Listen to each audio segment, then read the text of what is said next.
The making of a Prime Minister. मुश्किलों का अंबार है, वही तो मेरे हौसलों की मीनार है। हिंदुस्तान में दो प्रधान दो निशान नहीं चलेंगे। अगर इतनी ताकत ये पाकिस्तान के खिलाफ लगा दे तो आतंकवाद आसान हो गया। हम चुनौतियों से टकरा रहे हैं। सर्जिकल स्ट्राइक और एयर स्ट्राइक करके नए भारत के सामर्थ्य का संदेश भी दे दिया है। तुम उठो, तिरंगा लहरा दो। जननायक नरेंद्र मोदी के 20 वर्ष पुराने भाषणों पर आधारित एक बेहद लोकप्रिय कार्यक्रम। क्या कहते हैं नरेंद्र मोदी?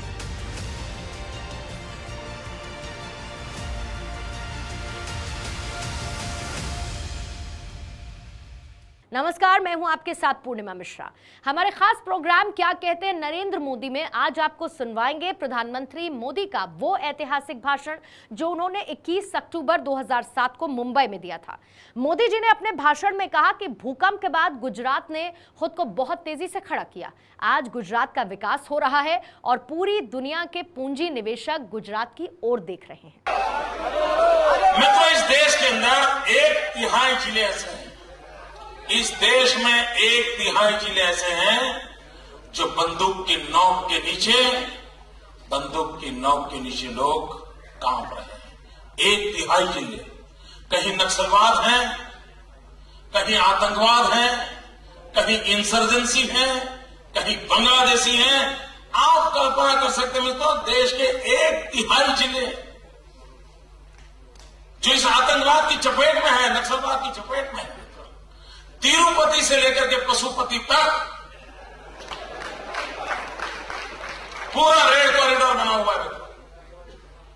पूरे देश को इस प्रकार की मानसिकता वाली वैश्विक ताकतों ने दबोच के रखा है। और ऐसे समय मैं मित्र सीना तान के खड़ा हूं। मेरी गुजरात की धरती पर घुसने नहीं, मैं मेरे गुजरात की धरती पर घुसने नहीं दूंगा। मित्रों, एक जमाना था मेरे यहां हर इलाका उस जिले के नाम से नहीं जाना जाता था। हर इलाका जाना था ये लतीफ की गैंग का इलाका, ये मोहम्मद सुरती की गैंग का इलाका। हाँ, ऐसे ही नाम थे साहब। अब तो खैर लोग भूल भी गए। मित्रों, आज मेरे राज्य के अंदर एक भी गैंग जिंदा नहीं है, एक भी गैंग। और मित्रों, अभी तो बीच में देखा होगा आपने, बड़ी तूफान चल रहा था टीवी पे, अखबारों में। एनकाउंटर मालूम है ना? एनकाउंटर सब लोग पड़े थे। एनकाउंटर सोहराबुद्दीन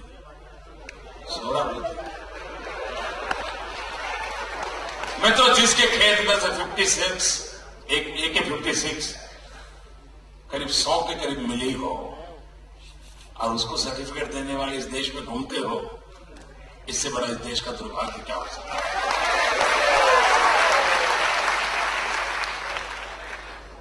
और मेरे कांग्रेस के मित्र सोहराबुद्दीन का जनाजा लेके नाच रहे थे। बस अब मोदी फंस गया, मारा जाएगा, यही चल रहा था साहब।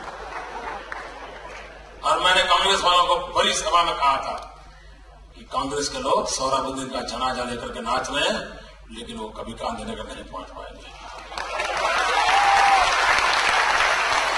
और मित्रों, मैं इस विषय में बहुत साफ बोलता हूं। मैं इसी सभागृह में रेलवे ट्रेन के बम ब्लास्ट के बाद आया था और तब भी मैंने कहा था, मेरा मिजाज आज भी है, मैं गुजरात की धरती पर मौत के सौदागरों को चैन से जीने नहीं दूंगा।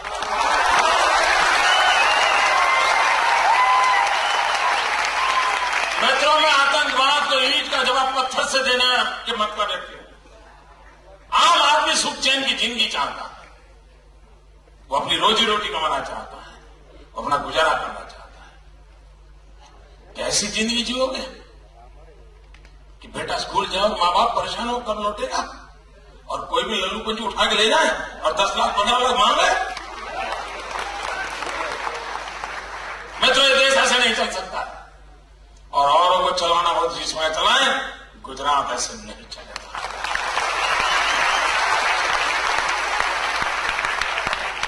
और मैं जानता हूं मित्र, इसकी कीमत चुकानी पड़ती है। अगर 5.5 करोड़ गुजरातियों की भलाई के लिए अगर एक को कीमत चुकानी पड़ी तो तैयार।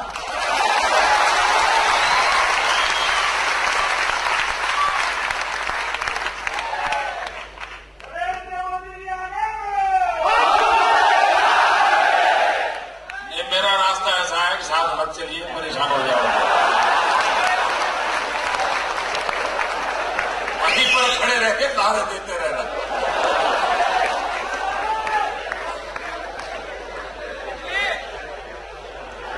मैं तो आम आदमी को सलामती चाहिए, आदमी को सुरक्षा चाहिए। और आज गुजरात की स्थिति ऐसी बन पाई है और तभी तो विकास हो रहा है। सारी दुनिया के लोग पूंजी निवेश के लिए गुजरात की ओर देख रहे हैं, लोग दौड़ के आ रहे हैं।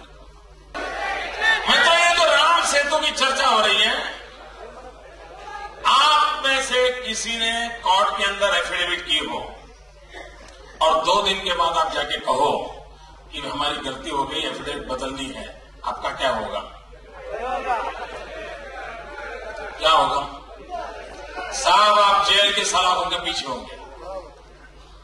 और जो न्याय आपके लिए है वही न्याय दिल्ली की सल्तनत के लिए होना चाहिए। मित्रों, अभी तो आप राम सेतु की बात कर रहे हैं, लेकिन दूसरा पाप भी किया इन लोगों ने। भारत सरकार के टूरिज्म डिपार्टमेंट ने अमेरिका के अंदर टूरिज्म को आकर्षित करने के लिए जो पत्रिकाएं बांटी हैं, जो पोस्टर छापे हैं, इसको आप देख नहीं सकते दोस्तों। और मित्रों, यह देश उनको माफ नहीं करेगा।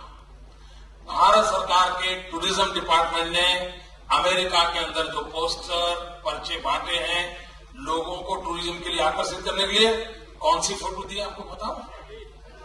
फोटो ये दी है कि एक पेड़ पे भगवान कृष्ण बैठे हैं और गोपियों से सारे वस्त्र चुरा लिए हैं और सभी नंगी गोपियों के 30 गोपियों नंगी दिखाई दे। क्या मार्केटिंग कर रहे हैं दिल्ली वाले? मित्र, आपका लहू गर्म होता है तो मुझे मालूम नहीं, मैं चैन से बैठ नहीं सकता। ये किया इन्होंने, ये किया है मित्रों। क्या हिंदुस्तान को दुनिया के टूरिज्म के लिए क्या और कुछ नहीं बता सकते थे? नंगी गोपियों का रूप दिखा करके हिंदुस्तान की मां का अपमान करने लोग मां की इज्जत को बेच करके टूरिज्म लाने के लिए निकले हैं। कैसे माफ करेंगे इनको दोस्तों? कैसे माफ कर सकते हैं? आपको हैरानी होगी। ये राम सेतु का मसला साहब, स्टैंप पेपर पे भारत सरकार एफिडेविट करे कि भगवान राम पैदा ही नहीं हुए थे। मैं आपको पूछना चाहता हूं, क्या भगवान राम का जन्म हुआ था? आवाज इटली तक पहुंचनी चाहिए। ये राम और रोम की लड़ाई है मित्रों। क्या भगवान राम का जन्म हुआ था? माता सीता का जन्म हुआ था। माता सीता और प्रभु राम की शादी हुई थी। माता सीता का अपहरण हुआ था। रावण उठा के ले गया था, लंका ले गया था। उसको ले जाने के लिए प्रभु राम गए थे, जाने के लिए पुल बनाया था। आपको मालूम है, उनको मालूम है।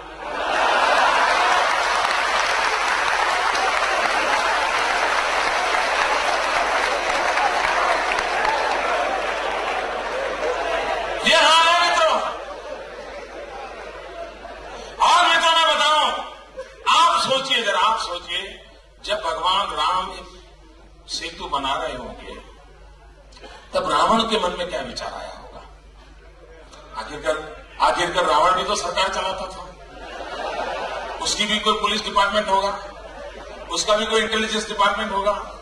वो police department, intelligence department Ravan को जानकारी देता होगा, भाई राम ने पत्थर इकट्ठे किए हैं, नर और नील जैसे बड़े बड़े इंजीनियर आ गए हैं, साहब ये वहां वानर सेना आ गई है, सब ट्राइबल के लोग आ गए और ब्रिज बनना शुरू। समाचार तो मिलते होंगे। तो रावण क्या सोचता होगा?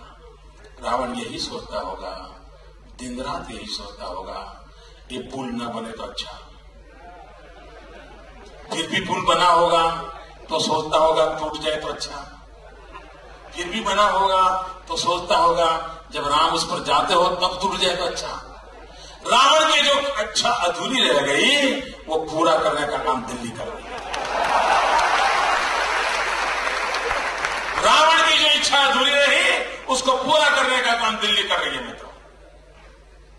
और मित्रों, मैं देख रहा हूं कांग्रेस ने जो एफिडेविट की है ना, मैं रामायण का जितना मेरा अभ्यास है, मैं रामायण के जीवन में एक महत्वपूर्ण घटना, एक बड़ा टर्निंग पॉइंट मेरे हिसाब से वो है जब हनुमान जी सीता की खोज के लिए गए और रावण के सैनिकों ने हनुमान जी को कैद कर लिया।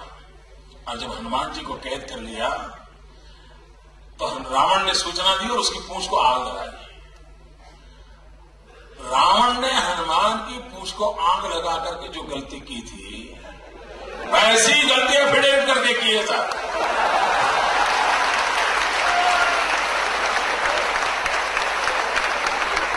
ऐसी ही गलतियां फिर करके की है मित्रों।